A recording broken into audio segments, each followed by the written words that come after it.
Good evening. Happy Wednesday. Happy midweek. Happy Christmas Eve. Eve. Um, what else can I wish you? Happy life. Happy hour. Let's spend some time tonight and talk about the season. Christmas is upon us. Um, Tomorrow is Christmas Eve, and of course, then the next day is Christmas. And it's been one of those years, hasn't it, where I think probably some of us are scratching our heads and wondering just how much we have to celebrate. And that's what I'd like to talk to you tonight about, how much we have to celebrate. Because while it's been a challenging year and while it's been a trying year, I think some great good is going to and has already come out of it. We've learned more about ourselves. We have, haven't we? Whether we wanted to or not. We've learned more about the people in our lives. We've learned more about what really matters to us. So let's talk about that a little bit tonight. Susan, oh, darling, so glad that you're here. We have missed you.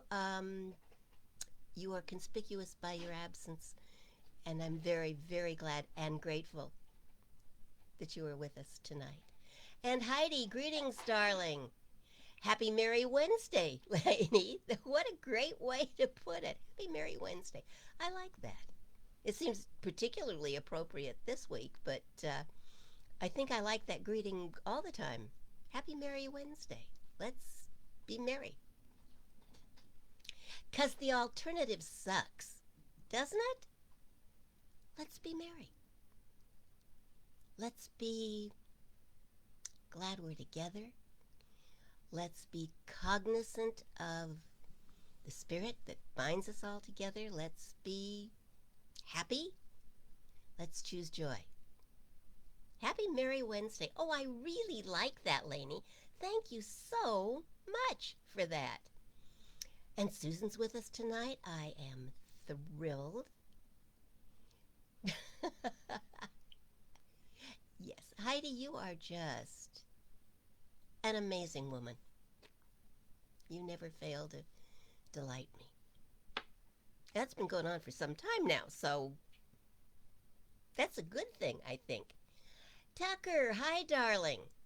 We won't tell you why she calls me Marlene, but she has the right to do that. Hi, darling. How are you tonight? What's going on in Colorado? What's going on in your life? Oh, thank you, Susan. I like this top too. It kind of doesn't get worn most of the year, but, you know, Christmas time you pull it out of the drawer and go, oh, look there. Yay. Sparkles. Sparkles for Christmas Eve. Sparkles to brighten the day and brighten my mood and make it feel festive tonight. We want it to feel kind of festive. About, oh dear, there's a flashlight going to go off any moment now. No, it's not. it's a dead flashlight. Oh, there it is. There. What are we doing? We're Sparkling. We're sparkling. How cute is that? Actually, if I just kind of move, it sparkles because it picks up the overhead light. It's fun to sparkle, isn't it? It's fun to sparkle. It is. I think we should all sparkle, probably more often than we do. So, how is everybody tonight? How is this Christmas week playing out for you? How's it feeling in your heart and your spirit? Do you feel sparkly? Or do you feel kind of exhausted? Where are you? Are you where you want to be? Are you a little behind schedule? I'm actually done. Heidi's going to send out some LEDs so we can all sparkle. I like that idea. Happy Wednesday, Dana. Glad you're here, darling. Glad you're here. Glad we're all here.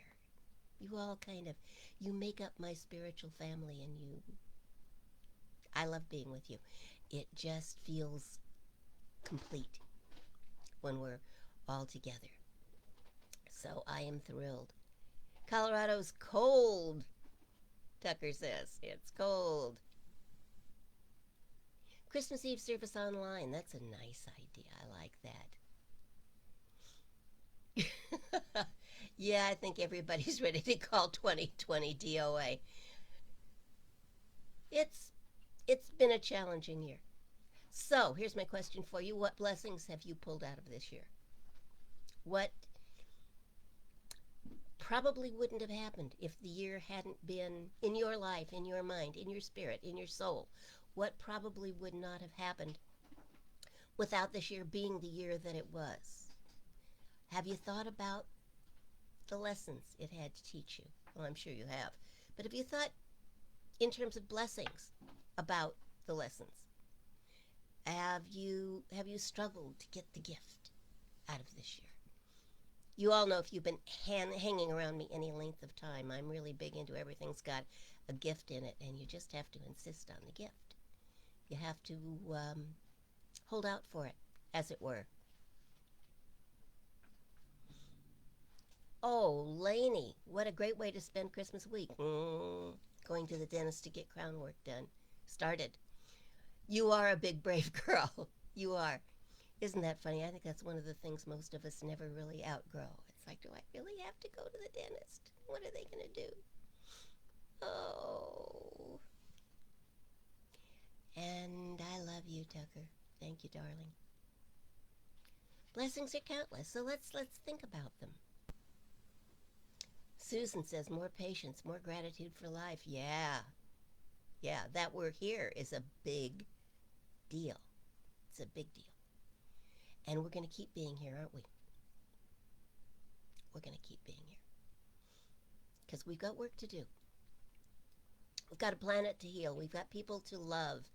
We've got a new president to celebrate. We've got all kinds of good things to celebrate this year. So we want to do that.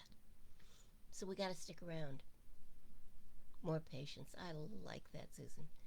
We could all use more of that, couldn't we? I like to think that I'm a relatively patient person, but,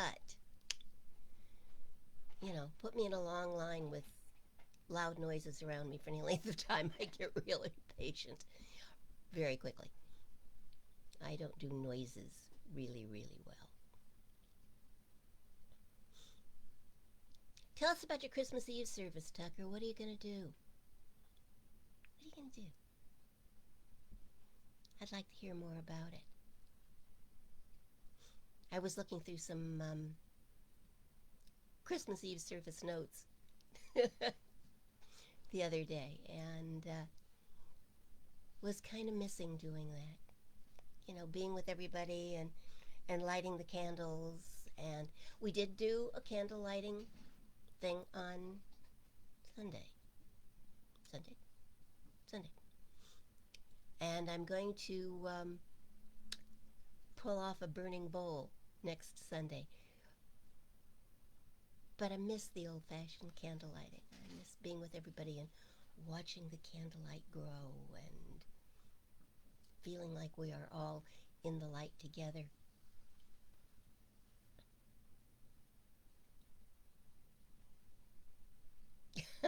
Heidi says she thinks we all deserve a standing ovation. Well, don't we just? Don't we just? So I invite you to give yourself a standing ovation. Why not?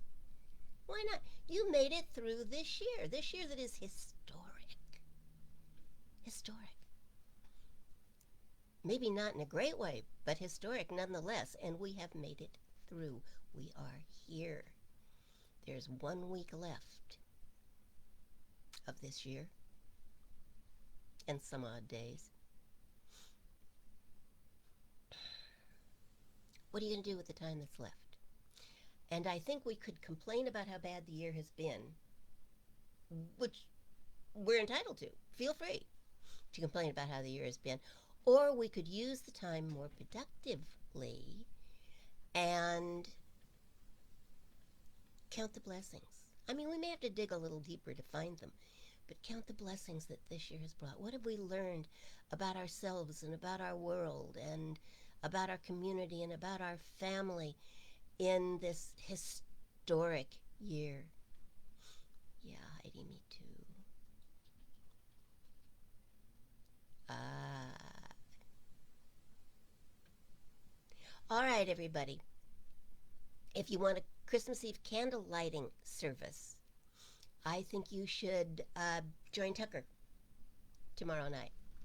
So, Tucker, please post a link, if you would, so that everybody who wants a Christmas Eve candle lighting service can go there and be with you.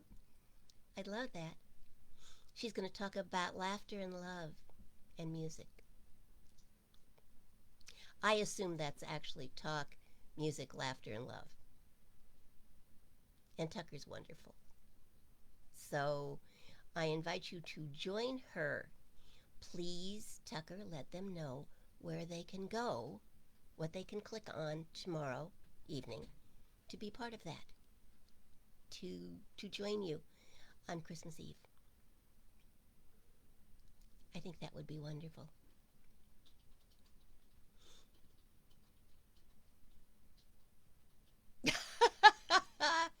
Heidi, you are brilliant, and you just never stop. I hope you've all read that. I'm going to read it to you. I've decided to give the rest of the year back to the universe. After Christmas Day, I'm simply just going to wait it out until January 1st. Yeah, there you go. There, universe. Take back the rest of it.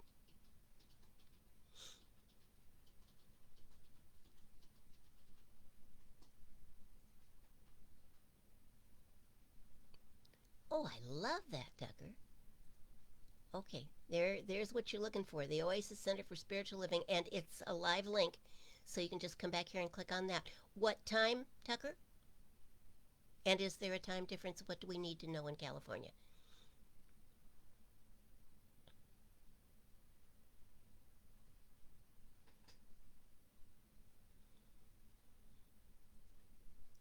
Oh, Lainey, what a beautiful experience.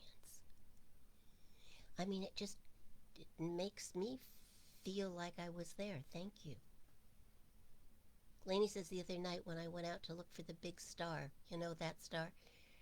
A huge, bright, falling star flew towards the moon. I took it as a sign of good to come. It took my breath away. It's taking my breath away right now, just having you describe it. Fabulous.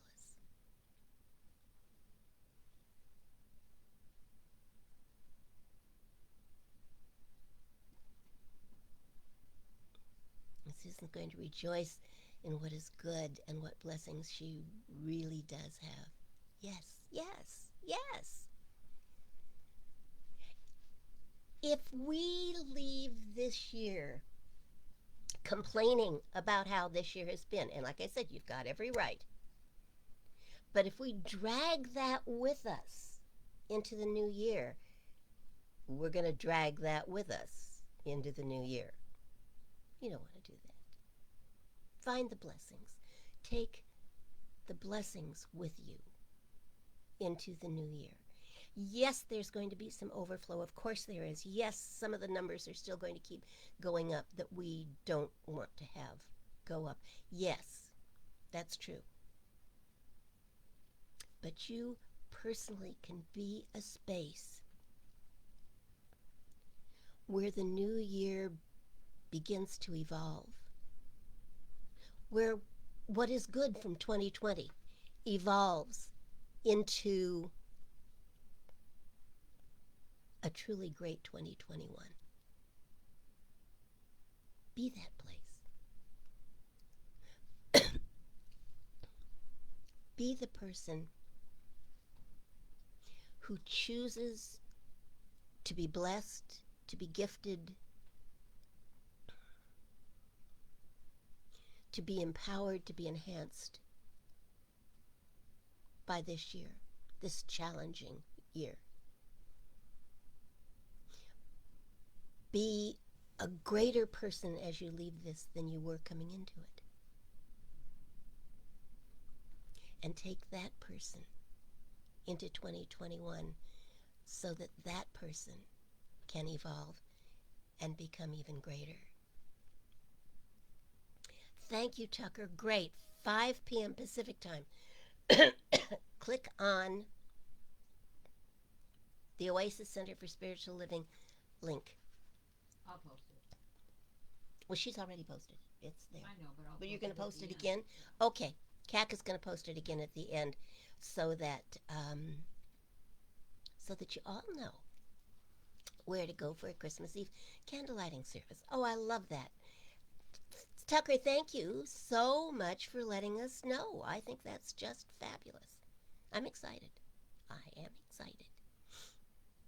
And y'all come back here on Sunday and bring your flash paper.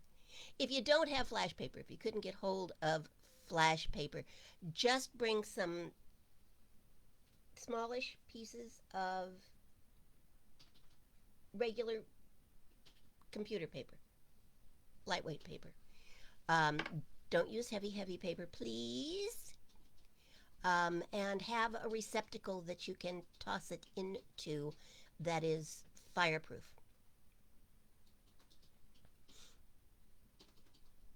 And do not do what we're going to do directly underneath a fire alarm, please. Or you'll be mad at me later, and I don't want you to be mad at me. All right. Okay, so I would like to talk to you tonight about the season. I started out having no idea what I was going to talk about and then ended up with more stuff than I knew what to do with. But that's okay. And what I'm kind of going to do, I think, is talk and then leave you with a thought. Maybe, unless I change my mind, which God knows I've been known to do. So, herewith, my thoughts. It begins with a quote from Marcus Bach, who wrote Because of Christmas. And he says, because of Christmas, we feel the fellowship of kindred spirits, don't we, though? Of something greater than the gift that's been given. Something deeper than the gift that's been given. And we know instinctively that beyond the frenzy of it all, a hopeful quiet lies ahead. Gift wrapped in a day of peace when the world is strangely still and we are conscious of our deepest self.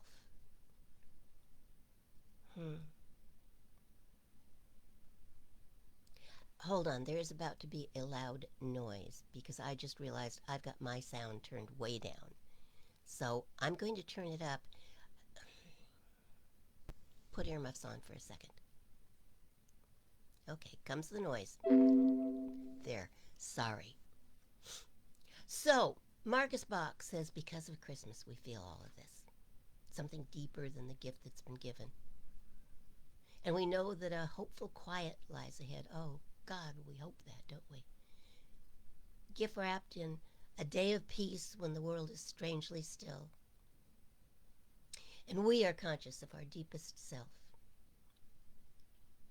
Well, I've been reading that quote kind of off and on all week. And I've been giving it some serious thought. And what I've come up with, at least for me, is that I believe it isn't just Christmas. It's the time of year. It's the changing of the seasons. There's something about the season. A timeline kind of puts it into perspective, so bear with me for a moment here. From about 1200 BC, in late December, the winter solstice was celebrated by many cultures. It was celebrated Monday of this week.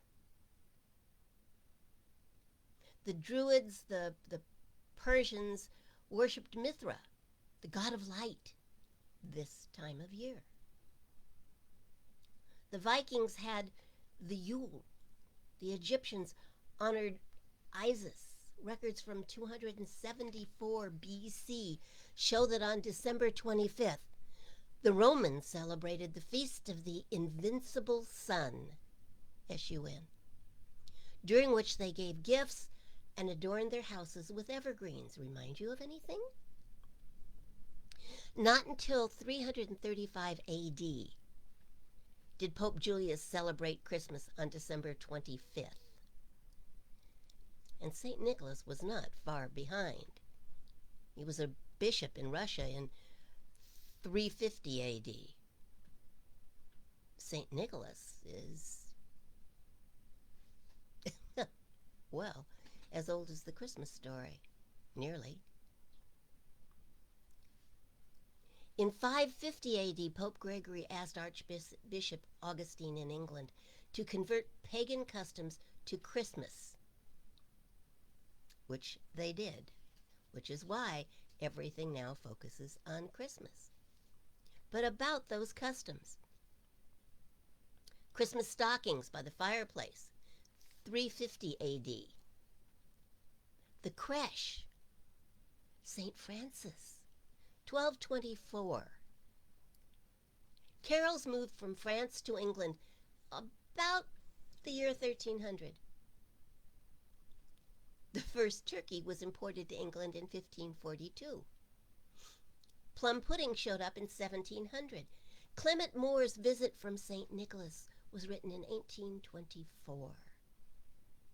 Dickens' Christmas Carol, 1843. Christmas cards, about the same year.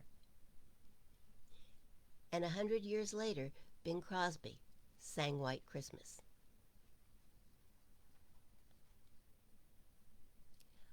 Some of those things that we think of as dating back to the year one are only 100 years old, or so. And what about the calendar this time of year? Starting with the winter solstice, there's Hanukkah and Christmas and Kwanzaa and New Year's, and it's real easy to get caught up in the fast pace of all there is to do to celebrate and all there is to recover from. It's real easy to get caught up and miss the blessings of the season. And when we start missing the season's blessings, something begins to happen to our mind and our spirit. We get grouchy. We get cynical.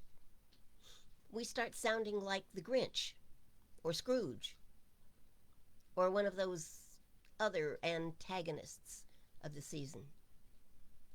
We bah humbug and start using words like consumerism and commercialism. Someone once wrote, and I wish I knew who because I'd love to send them a thank you note. Some people want to reach out and hug everybody just because it's Christmas. Other people want to reach out and strangle somebody just because it's Christmas. How true. Helen Keller was obviously feeling like one of the former when she wrote, "Blessed by the Christmas sunshine, our natures, perhaps long leafless, bring forth new love, new kindness, new mercy, new compassion." Or one would assume missing the sunshine, the exact opposite. And then we've got what? We've got the holiday blues, we've got depression, we've got debt, we've got discontent. We have doubts about our own ability to meet the perceived demands of the season. Take heart. There is a place to turn. There's something more substantial and lasting than fruitcake. Something more real than the advertising hype, more bright and shining than all the lights and the tinsel. Deborah Killip found it, recognized it, and wrote this reminder for all of us. It begins, "Dear God, help me to have Christmas in my heart every day, so that I may give gifts of summer dandelions or winter pine boughs and know joy. Help me to see a snowflake or a grain of sand, a blade of grass or a turning leaf, that I may know beauty. Help me to hear silence and church bells, laughter and music, that I may know the sound of your voice. Help me to feel someone else's smile or tear, that I may know understanding. Help me to learn about different people and religions, different customs and lands, that I may know the width of your kingdom. Help me to receive your gift of love."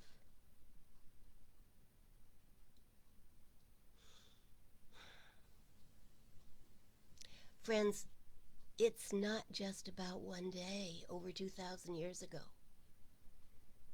It can't be.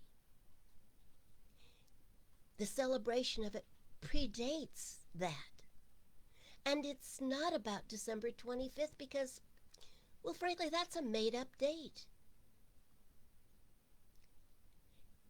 It is about our personal realization of the presence. The presence that the man who was the child called Father.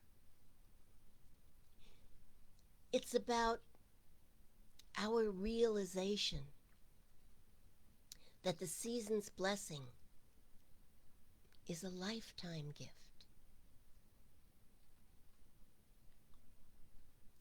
Ernest Holmes wrote, "Every day and every hour we are meeting the eternal realities of life. And in such degree as we cooperate with those eternal realities in love, in peace, in wisdom, and in joy, believing and receiving, we are automatically blessed."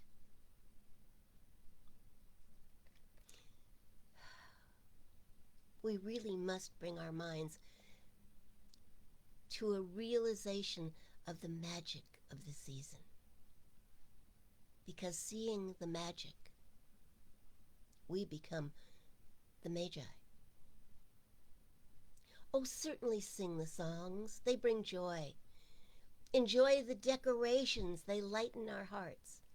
Appreciate the gifts. They are given with love. But above all, look for the wonder in the season.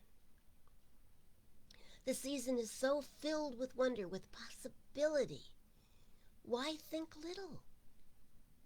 Why think limited? Ernest Holmes again, "The more exalted, the more heavenly, the more boundless, the more godlike or Christ-like the thought, the more power it will have." The more our thought is turned to joy, to wonder, the more joyous and wondrous it will be. I received an email this week that I would like to share with you because I think it's beautiful and brilliant. It was Dennis Merritt Jones' newsletter, and he called it "Oh Holy Night, Oh Holy Days, Oh Holy Life." And he wrote, "Isn't it ironic that for centuries human beings have observed a sacred holy night solely dedicated to celebrating the birth of the awareness of God's presence on earth, when in fact, the omnipresence of God is the only constant in life there has ever been or shall be. Perhaps now, he writes, especially in the midst of a pandemic and a year rife with profound challenges, we just need a reminder that it is so. What more beautiful reminder could we have than the observation of Christmas? A day that offers us an opportunity to stop, breathe, and refocus on and personalize what is real and good, what is sacred and holy, eternal and changeless. For many people, the spirit that ascends more readily from the heart as Christmas approaches is what makes the season transformational. It is literally the Holy Spirit. It is what turns strangers into kindred souls who seem to find one another out shopping or on the highways, and yes, even the post office. And they manage to effortlessly treat one another with kindness and respect.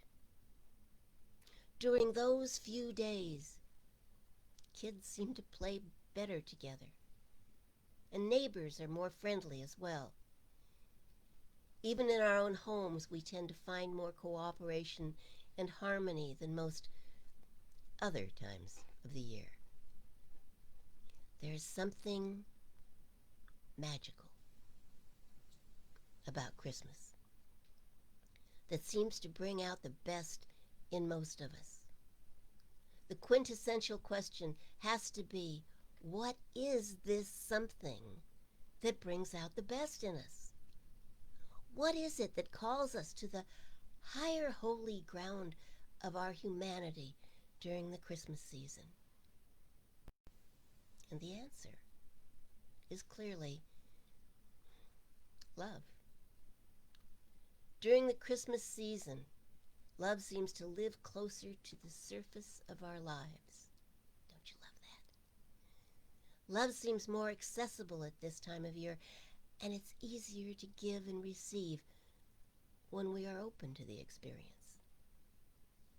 This is when we enter the Christmas of the heart, which is the doorway that leads to our deepest self. The gift-giving, bright lights, great food, and festive music no doubt may help stimulate good feelings.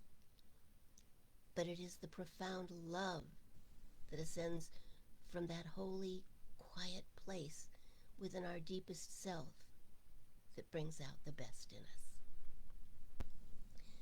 That deepest self is the point within where our humanity dissolves into our divinity, our oneness with God, which the Christ Jesus embodied and illustrated so clearly. When we are conscious of our deepest self, Christmas becomes a sacred remembrance of who and what is truly important.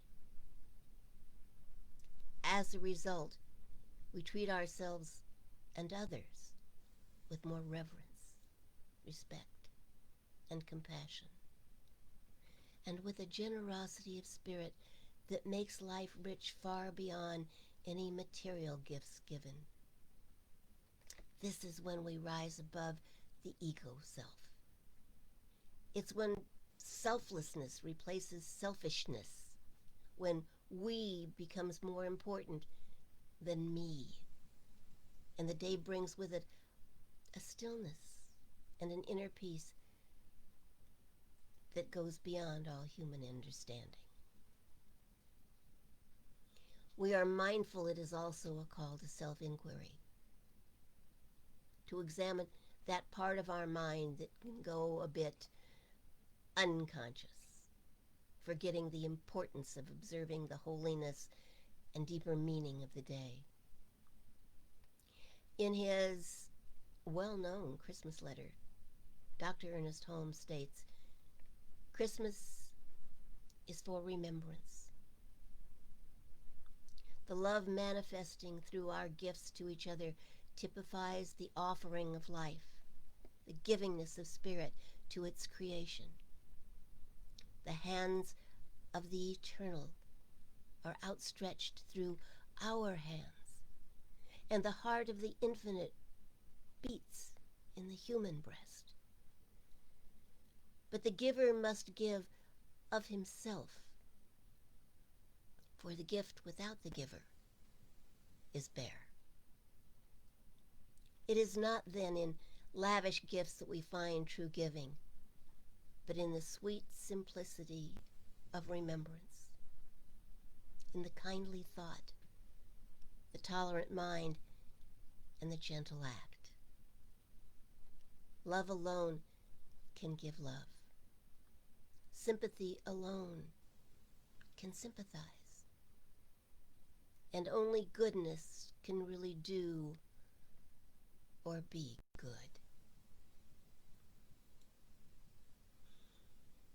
Dennis goes on. The remembrance of which Dr. Holmes is speaking is really quite simple. It's being mindful enough, even in the midst of frenzy, to remember that Christmas is about remembering the birth of the awareness of God's presence in you and me, and every other person, irrespective of their chosen path or religion. This truth is inherent in the heart of the message the great teacher Jesus came to deliver. To simply live, knowing that every day is a holy day when we remember our oneness with the beloved. This, then, is the greatest gift you can give this season. The remembrance of the sacred self that is seeking to be consciously birthed anew this and every day in you, through you, and most importantly, as you. In the process, you will find yourself naturally extending your true self to others in holy ways. Christmas Day seems to magically open a deep portal in the collective consciousness, connecting us with a sense of the sacred. What makes it a holy day is our heightened awareness and faith in something greater than ourselves, something which we all have in common. Otherwise, December 25th is just like any other day of the year. There is no less of God's presence available to every human being in March, July, or October than on December 25th. Christmas Day simply lifts us to a higher level of awareness.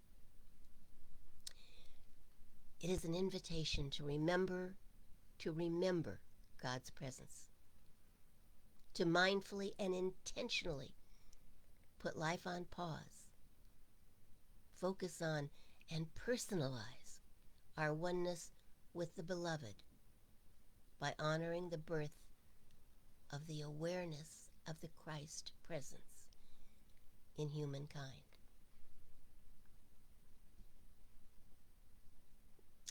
Like many others, I have often wondered what it would be like if we could celebrate the heart of Christmas every day of the year.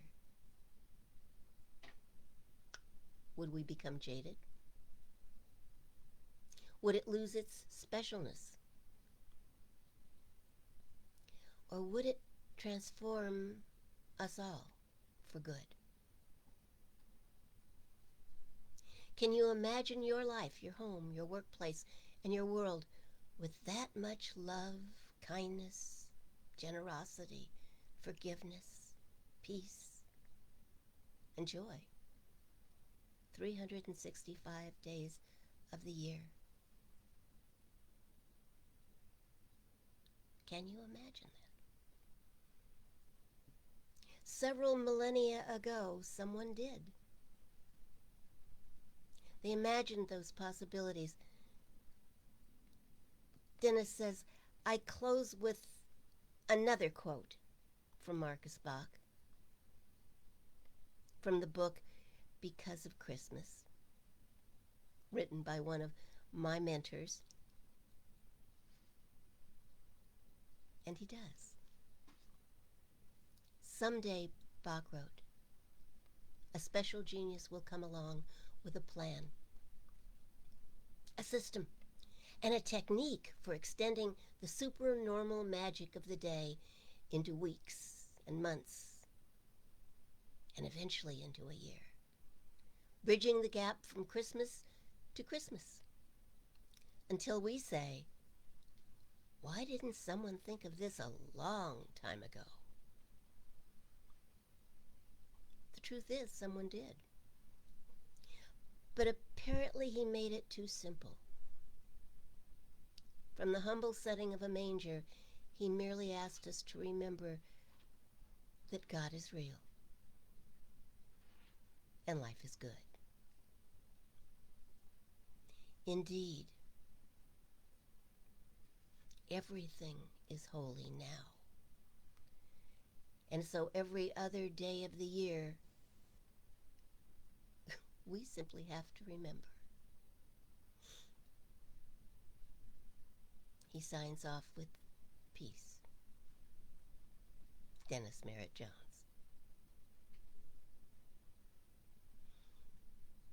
Thank you, Dennis. Thank you, Marcus Bach and Ernest Holmes. And all of those brilliant people who have tried to tell us to bridge the gap from Christmas to Christmas.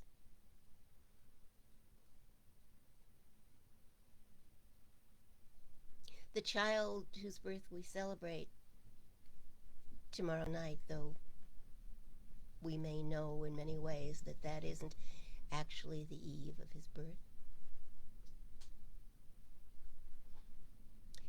He summed it all up, didn't he? Love one another. He said, I simply come to bring you one more commandment, because apparently you didn't get the gist of the other 10. Love one another. And you make every day holy, every day precious, every day Christmas. Your presence, your love, your understanding, your kindness puts the holy in holiday. And this holiday that we are about to celebrate, and this whole season, is quite arguably the most sacred holiday of all.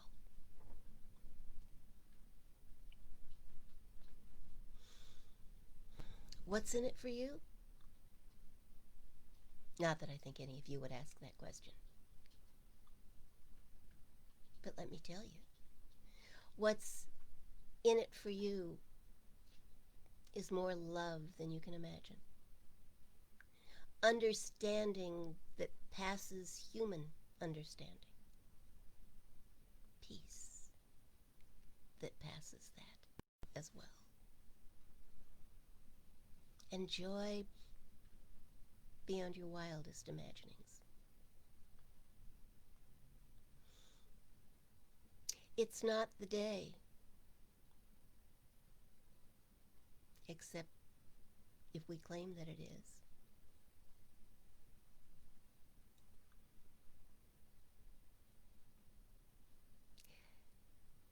It's the love. It is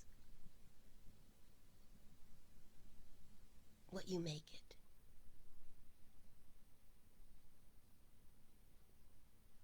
Make it good. Make it magical.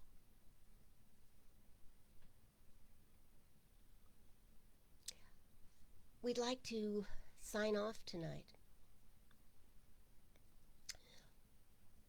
with a special piece of music. Kat is going to post the link to it right now. Mm-hmm. And our gift to you is to invite you to go there and enjoy the musical talents of two remarkable women. And most of all, to enjoy the message that their song brings. Skip the ad. Go to the music. We love you. We'll see you Sunday. Happy, happy, holy holidays. Know that you are very much loved.